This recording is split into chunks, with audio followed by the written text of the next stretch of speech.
거룩하신 주님의 이름으로 여러분께 이 말씀을 드립니다. 오늘 말씀의 시작은 제목에서 보여드린 영향력이라는 단어로 시작해 보겠습니다. 어떤 사물의 효과나 작용이 다른 것에 미치는 힘이나 크기를 영향력이라고 우리는 그렇게 말합니다. 이 단어와 관련된 동사는 주로 세 가지 있지요. 끼친다, 미친다, 행사한다 이렇게 연결돼서 주로 사용이 됩니다. 그런데 문맥에 따라서는 긍정적인 의미로 사용될 수도 있고 부정적인 의미로도 사용될 수 있습니다. 그러니까 영향력을 끼친다, 행사한다는 것이 긍정적인 의미일 수도 있고 때로는 부정적인 의미일 수도 있다 이런 말이죠. 타임즈라는 매거진이 있습니다. 미국의 시사 주간지로 오래된 거죠. 벌써 100년이 넘은 그런 시사 주간지인데 여기서 해마다 소개하는 그 주제가 있습니다. 100 Most Influential People이라고 하는 그런 타이틀로 된 내용이죠. 올해 가장 영향력이 있는 백인을 소개하는 건데 2025년도에도 백인을 소개했습니다. 그 내용이 이런 건데 각 분야별로 사람들을 이제 소개해요. 예를 들어서 예술가 분야, 아티스트 분야, 그리고 이노베이터스 그러니까 혁신가들 분야, 그리고 타이탄스 좀 거물들 있지 않습니까? 그런 분들, 또 아이콘스 어떤 한 분야의 아이콘으로 여겨지는 분들, 또 리더들, 개척자들 해서 그런 분야들로 소개합니다. 여기 사진에 나온 사람들도 다 그런 분들인데 저는 잘 모르겠어요. 그냥 맨 왼쪽에 있는 데미 무어 영화 배우 정도는 알겠는데 다른 분들은 모르겠습니다. 아무튼 영향력을 끼친 사람들이라는 건데 제가 왜 이걸 보여드리냐면 긍정적인 평가만 받는 사람은 아닌 겁니다. 부정적인 평가도 다 포함되어 있어요. 어떤 영향력이든, 그러니까 긍정적이든 부정적이든 영향력이 셌던 컸던 사람들 그들을 이제 100명 모았다 이런 말이죠. 신앙인으로서 이 시간 주목하고자 하는 것은 긍정적인 영향력입니다. 긍정적일 수도 있고 부정적일 수도 있다고 말씀을 드렸는데 우리가 주목하는 것은 긍정적인 영향력이죠. 소위 선한 영향력으로 불려지는 그 부분을 오늘 주목하려고 합니다. 여러분들은 평소에 어떤 영향력을 끼치고 살고 있습니까? 나로 인해서 주위 사람들과 환경이 긍정적으로 바뀌고 있습니까? 아니면 나로 인해서 부정적인 부분이 나타나거나 또 부정적이었던 부분이 더 크게 부정적으로 바뀌고 있습니까? 어떻습니까? 오늘 본문에는 야곱의 장래와 관련된 내용이 나타나는데 그 내용을 통해서 요셉의 영향력을 생각해 보고자 합니다. 요셉의 영향력으로 나타나는 상황, 그 상황에 주목하면서 신앙인으로서 어떻게 살아야 하는지 그 부분에 대해서 나누고자 합니다. 오늘은 창세기 마지막 장인 50장의 1절부터 14절까지 본문을 다루도록 하겠습니다. 자, 본문을 보시면 오늘 본문은 야곱이 사망한 이후에 그의 유언에 따라서 가나안 땅으로 이동해서 장사되는 그 내용입니다. 요셉을 포함해서 야곱의 아들들, 12아들들이 모두 아버지의 장례를 위해서 가나안 땅까지 이동했지만 본문의 내용은 거의 대부분 요셉에 대해서만 언급하고 있습니다. 12아들이 다 장례에 참여했지만 요셉에 대한 내용으로만 요셉만 언급하면서 진행되는 내용이 오늘 본문이다 이거죠. 게다가 요셉은 여전히 총리 신분이었습니다. 이집트 총리로서의 역할을 하고 있는 상황에서 오늘 내용이 이어지게 됩니다. 자, 먼저 1절부터 3절을 보시면 야곱의 사망에 대한 애도의 내용이 나와요. 요셉이 몸을 굽혀서 울면서 입을 맞췄다 그랬습니다. 본문에 보시면 요셉이 그의 아버지 얼굴에 굽으려 울며 입 맞추고 그랬죠. 슬픔을 표현하는 것입니다. 그런데 다른 아들들에 대한 내용이 안 나옵니다. 그러니까 야곱의 아들들을 대표하는 모습이 이 모습이다 할 수 있지요. 요셉이 대표해서 아버지 입에 입 맞추는 그런 모습이었습니다. 그리고 요셉이 수종들은 의원에게 야곱의 몸을 향으로 처리하게 했다라고 했습니다. 아마 총리니까 이렇게 속한 어떤 의원이 있었을 텐데 그에게 아버지의 몸을 향으로 채우라고 한 거죠. 이 몸을 향으로 채우라는 이 지시는 바꿔 얘기하면 미라로 만들라라고 하는 그 지시인 것입니다. 대부분 여러분 미라에 대해서 알고 계실 텐데 한 번만 짚고 가도록 하겠습니다. 이 미라라는 말은 포르투갈어입니다. 영어로는 그냥 머미라고 하고 우리는 그냥 우리 한국에서는 미라라고 하지요. 썩지 않고 건조되어 원래 상태에 가까운 모습으로 남아있는 인간이나 동물의 사체를 미라라고 합니다. 그러니까 겉으로 보면 이렇게도 남겨줄 수 있구나 이렇게 생각이 들지요. 어떻게 만드는지도 대부분 사람들이 많이 알고 계신데 조금만 설명을 드리면 사람이 이제 사망하고 나면 거기에 뇌와 내장을 다 꺼냅니다. 그대로 두면 부패하게 되니까 그러니까 일단 뇌와 내장을 꺼내게 됩니다. 그리고 시체를 천연소금, 나트론으로 덮습니다. 얼마 동안 덮냐면 40일 동안 덮어 놓습니다. 이렇게 한 것은 몸에 있는 모든 수분을 다 빠지게 하기 위해서 그런 거죠. 자, 그렇게 수분이 다 빠진 좀 쪼글쪼글해진 그 몸에 향신료 등으로 몸을 채우게 되는 것입니다. 그렇게 다 채운 다음에 시체를 린넨 붕대로 이렇게 감게 되죠. 그게 바로 우리가 말하는 미라인 것입니다. 다시 본문을 돌아오면 몸을 향으로 채우라는 지시를 했다. 그래서 제가 이걸 미라라고 얘기하는 것입니다. 또 본문 내용 속에 40일이 걸렸으니 향으로 처리하는 데는 이날수가 걸림이며 라고 그렇게 나오지 않습니까? 그러니까 야곱의 몸을 미라로 만들었다 그런 얘기죠. 자, 그런 다음에 이집트 사람들이 애도했다는 것도 표현하고 있습니다. 애굽 사람들은 70일 동안 그를 위하여 곡하였더라. 정말 긴 시간이잖아요. 70일 동안 애도하는 그 모습을 보였습니다. 파라오가 사망했을 때 애도하는 기간이 72일입니다. 그러니까 거의 72일에 준하는 70일 동안 애도했다는 거죠. 그러니까 70일은 최고의 대우를 보여준 것이다. 그렇게 말할 수 있습니다. 여러분 조선시대 때 국상을 한번 생각해 보세요. 국상. 이 국상 애도 기간은 6개월입니다. 조선시대는 훨씬 더 길죠. 180일, 6개월 동안 애도를 합니다.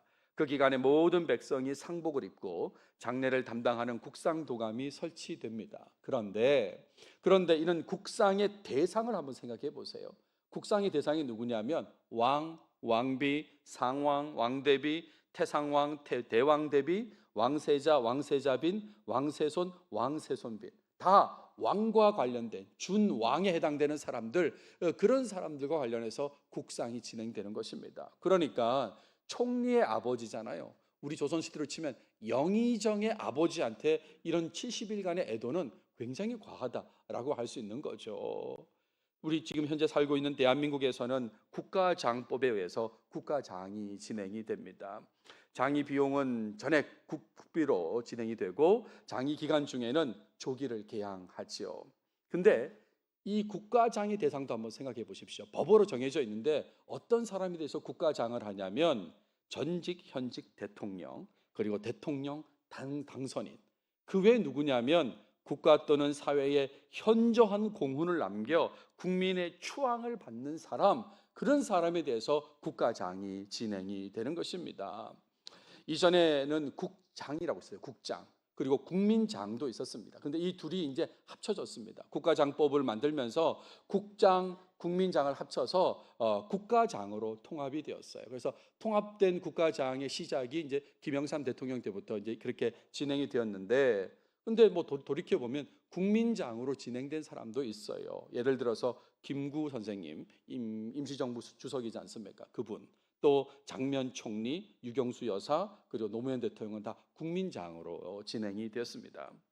장이 기간은 9일 내로 합니다. 법으로 정해졌습니다. 9일 내로 하기로 정해져 있어요. 그래서 박정희 대통령은 9일, 최규하 대통령은 5일, 노무현 대통령은 7일, 김대중 대통령은 6일, 김영삼, 노태우 대통령은 각각 5일씩 그렇게 장례가 진행이 되었습니다.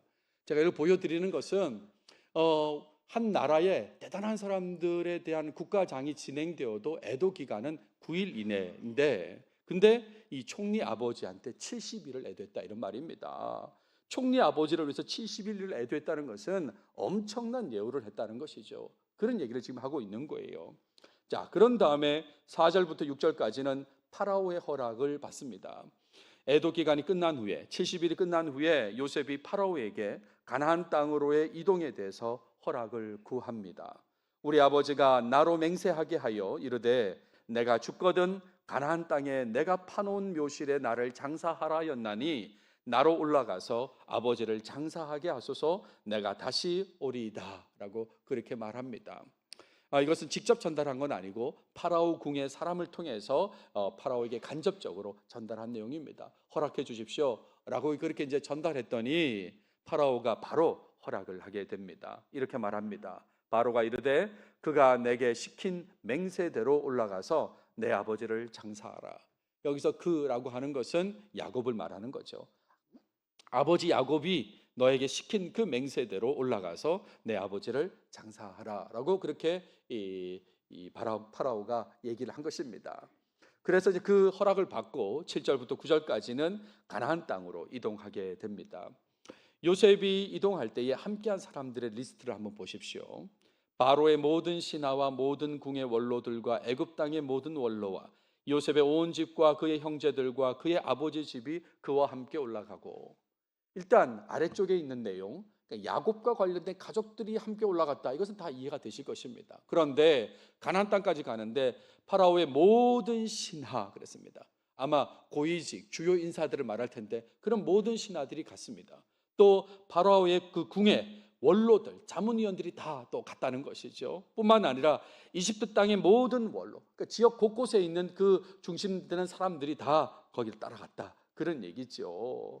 고센 땅에는 아이들과 양떼, 소떼만 남았다라고 했습니다. 뿐만 아닙니다. 병거와 기병이 요셉을 따라 올라가니 그때가 심히 컸더라 그랬어요. 큰 무리가 올라갔기 때문에 그러니까 군사들로 하여금 호위하면서 이렇게 가도록 그렇게 했다 이 얘기죠. 자, 그렇게 이동하고 나서 10절부터 13절에는 장례가 진행이 됩니다.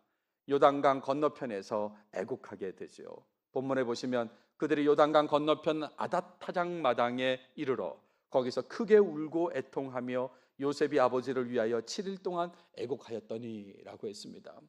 안타깝게도 여기서 언급된 요단강 건너편 아닷타장 마당의 위치는 불분명합니다.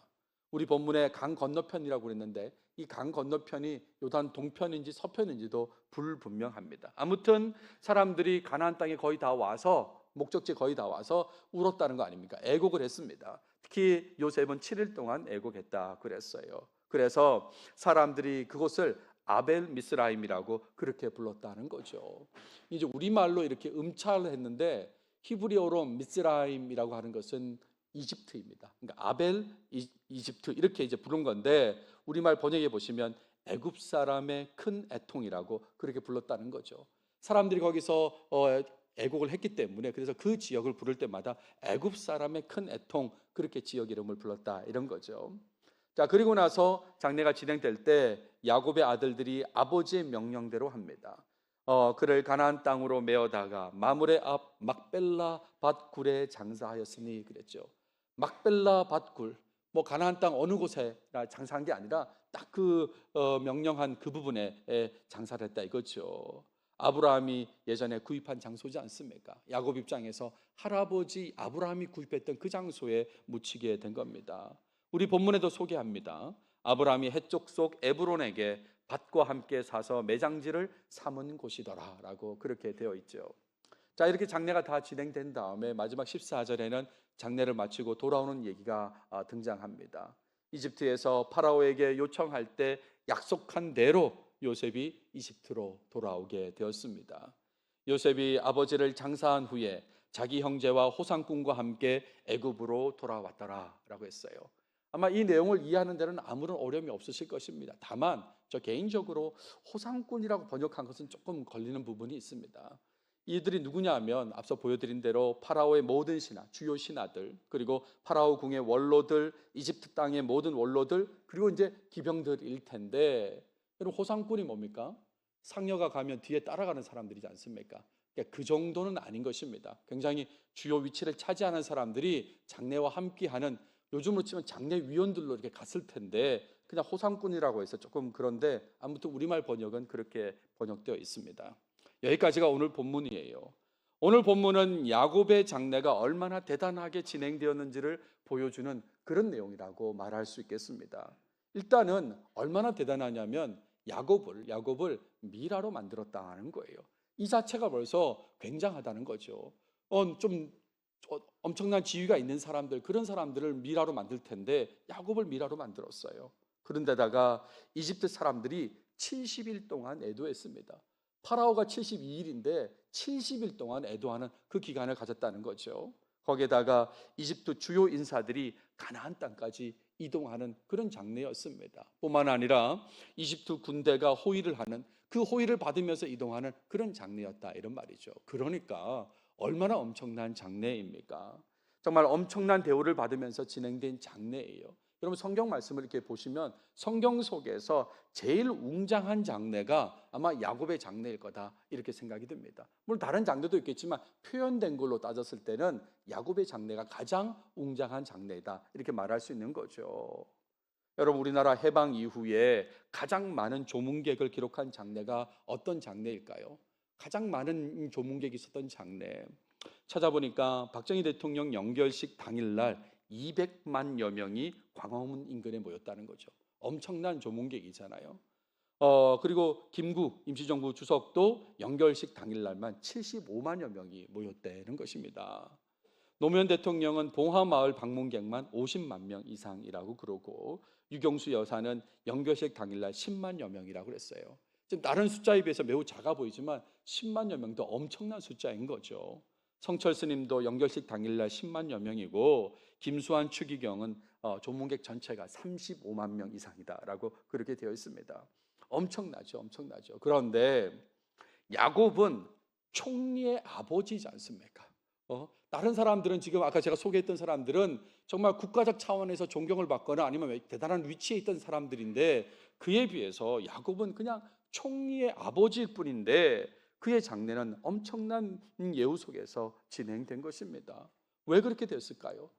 야곱은 총리의 아버지일 뿐인데 왜 이렇게 엄청난 예우를 해줬을까? 그 이유는 하나밖에 없습니다. 너무나 단순한데 총리 요셉의 아버지이기 때문에 그렇습니다.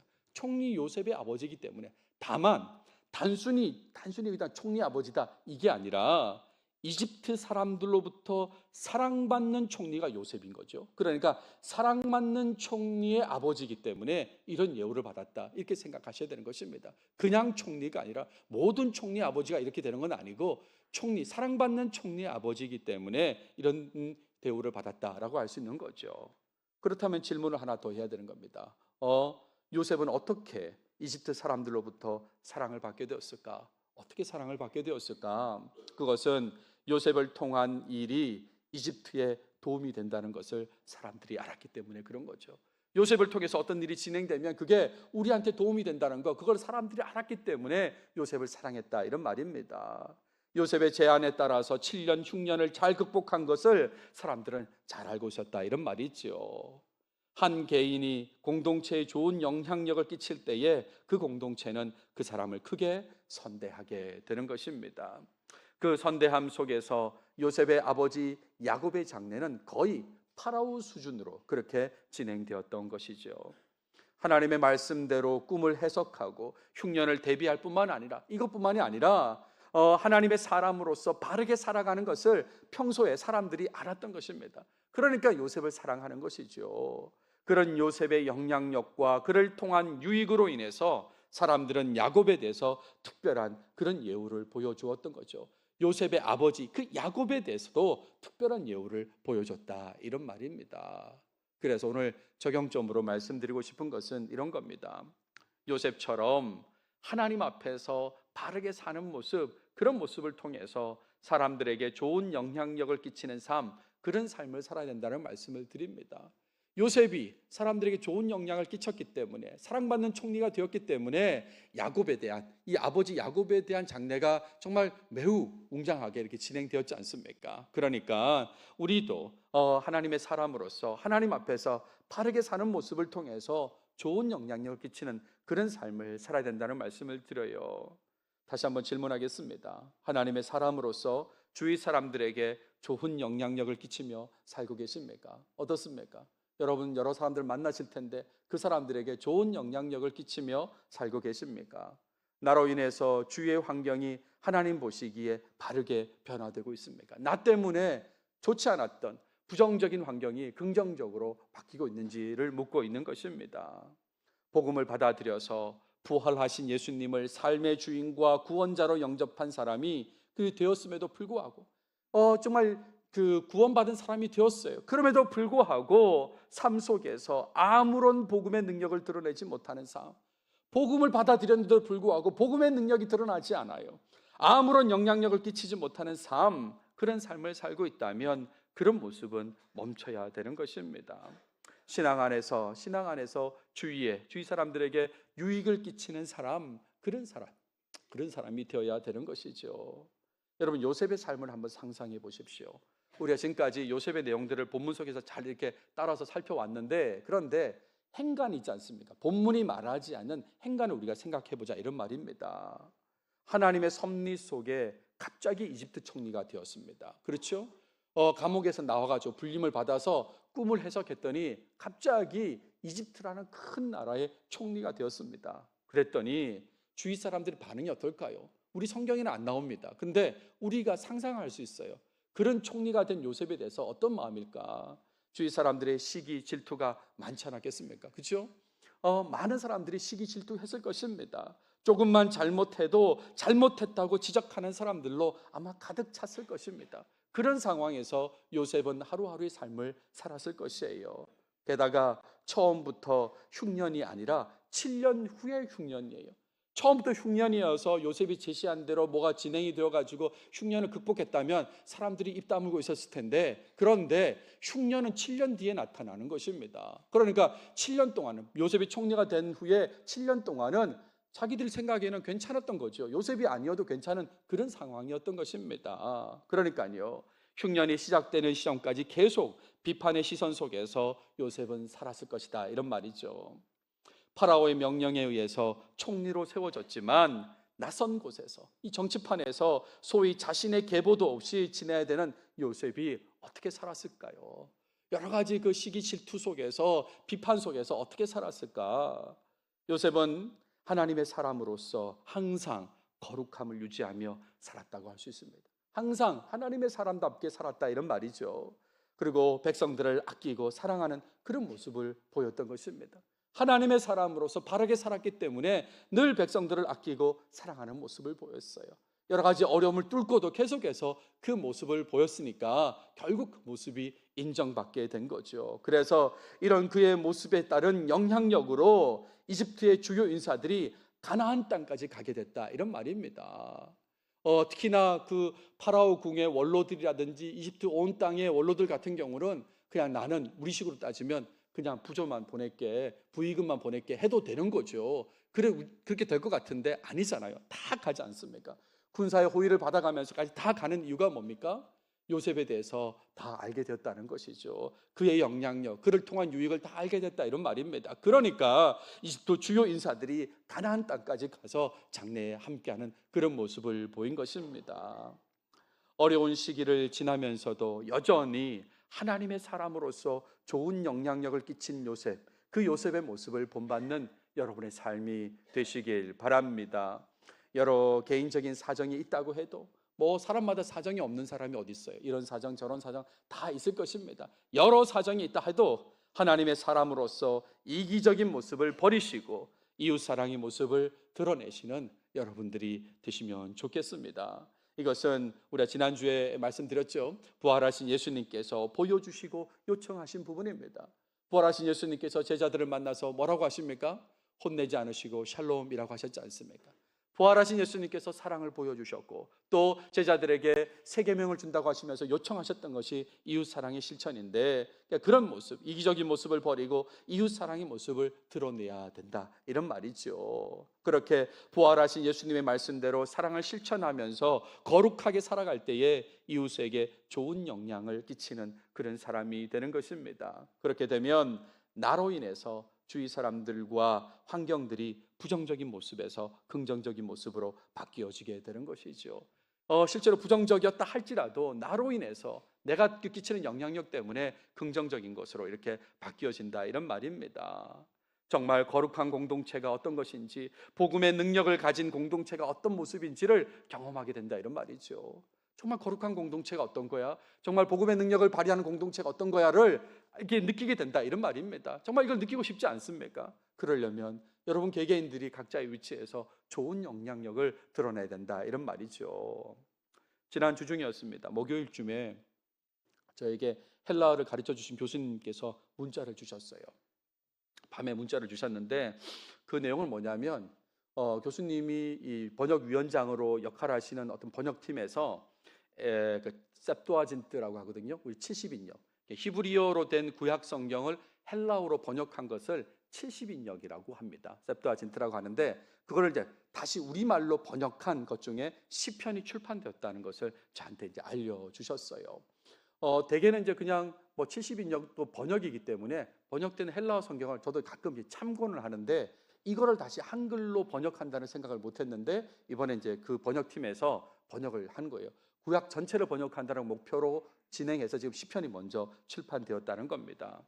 그래서 그 문자를 보고 책을 구입하겠다고 제가 답을 드린 후에 그러면서 이제 그 국민일보 신문 공유된 기사를 이제 제가 읽게 되었습니다.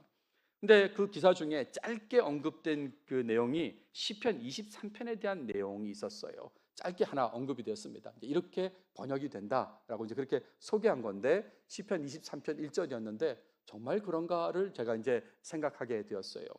시편 23편 1절 아시죠? 여호와는 나의 목자시니 내게 부족함이 없으리로다라고 하는 겁니다. 이게 원래 이제 히브리어 문장이 이렇습니다. 예흐바 로이. 그러니까 하나님 여호와는 나의 목자. 그리고요 로 에흐사르 나는 부족함이 없다. 이렇게 됐으니까 우리말 번역은 잘 된 거죠. 여호와는 나의 목자시니 내게 부족함이 없으리로다. 영어로도 The Lord is my shepherd, I shall not want 라고 번역하니까 그렇게 번역하면 이 원문에 충실하게 번역이 잘 된 겁니다. 그런데 이거를 헬라어로 번역할 때 70인역 셉투아진트는 어떻게 번역했냐면 이렇게 번역한 거예요. Curious, 포이마이네임에 카이 우덴메 휘스테레세이라고 했어요.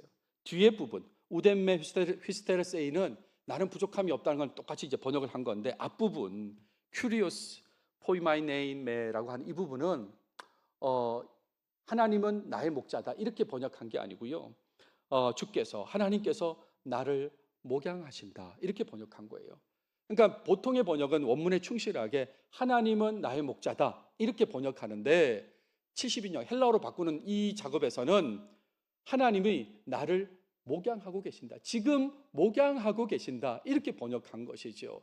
요걸 이제 신문 기사 중에 한 부분이 있었는데 제가 다시 찾아보면서 정말 그렇구나 하는 것을 확인하게 되었어요. 단순한 상태의 선언을 넘어서는 거죠. 하나님은 내 목자입니다. 이렇게 상태를 선언하는 그 정도를 넘어서서 고통의 현장 속에서도 우리를 이끄시는 하나님의 손길을 생생하게 전달하려고 그렇게 번역한 거예요. 하나님께서는 지금 나를 목양하신다. 지금 현재형으로 이렇게 번역했다 이런 말입니다. 이런 하나님의 목양, 하나님의 인도하심을 받는 자라는 것을 여러분들이 확신하신다면, 특히나 목양교회 교인으로서 하나님의 목양, 하나님의 인도하심을 받는 자라는 것을 확신하신다면, 그렇다면 하나님의 사람으로서 좋은 영향력을 드러내며 살려고 노력해야 되는 거죠. 지금도 여러분의 어떤 형편이든지 지금도 여러분을 지금 하나님께서 목양하고 계십니다. 인도하고 계십니다. 그러니까 그걸 믿는다면 하나님의 사람으로서 좋은 영향력을 드러내며 살려고 해야 되는 것이죠. 요셉뿐만 아니라 우리의 인생도 선하게 인도하시기 때문에 하나님의 사람으로서 사랑을 실천하면서 주위의 유익이 되도록 그렇게 해야 하는 것입니다. 나의 존재로 인해서 부정적인 것은 사라지고 긍정적인 것들이 늘어나야 된다 이런 말입니다. 부정적인 얘기들이 많다 할지라도 나로 인해서 부정적인 말이 긍정적인 말로 바뀌고 나로 인해서 부정적인 분위기가 긍정적인 분위기로 바뀌고 그렇게 좋은 영향력을 끼쳐야 된다 이런 말이죠. 여러분 자신의 주위를 잘 살펴보시기 바랍니다. 나의 모습에 따른 영향력이 어떠한지를 보십시오. 내가 가면 정말 좋은 환경으로 긍정적인 환경으로 바뀌고 있는지 나는 그런 영향을 끼치고 있는지 한번 살펴보시라 이런 말입니다. 하나님 앞에서 사람들을 유익하게 하고 바른 모습으로 이끄는 여러분들이 다 되시면 좋겠어요. 정말 하나님의 목양을 받는 사람으로서 정말 매 순간순간마다 하나님의 사람으로서의 바른 모습을 드러내서 그래서 사람들을 유익하게 하고 좋은 영향을 끼쳐서 바른 모습으로 이끌어가는 여러분들이 되시면 좋겠습니다. 그래서 나로 인해 만들어진 긍정적인 부분, 그 부분으로 인해서 많은 사랑을 받기를 바랍니다. 요셉이 많은 사랑을 받았잖아요. 그것처럼 여러분도 여러분 삶에서 많은 사랑을 받으셨으면 좋겠습니다. 여러분 부디 요셉 같은 사람, 요셉 같은 사람이 정말 우리 교회 안에서 많이 나와서 야곱의 장래처럼 놀라운 일을 좀 자주 경험하는 목양교회가 꼭 되길 바랍니다. 기도하겠습니다. 하나님 감사합니다. 오늘도 우리에게 창세기를 통해서 말씀해 주셔서 감사합니다. 오늘은 야곱의 장래와 관련된 말씀인데 이 말씀을 통해서 요셉의 영향력에 대해서 생각해 보았습니다. 여러 가지 어려움 속에도 있었겠지만 그래도 여전히 요셉은 하나님의 사람으로 바르게 살아서 그래서 그 좋은 영향력으로 인해서 야곱의 그 웅장한 장례식이 진행되었던 것을 보게 되었는데 하나님 우리도 우리 삶 속에서 정말 좋은 영향력을 끼치며 사는 그런 삶을 살게 도와주시옵소서. 하나님의 사람으로서 늘 바르게 살게 하시고 그런 모습을 통해서 좋은 영향력을 끼쳐서 그래서 우리가 있는 곳마다 긍정적인 부분들만 나타나도록 하나님 도와주시옵소서. 이 모든 말씀 예수님의 이름으로 기도드렸습니다. 아멘.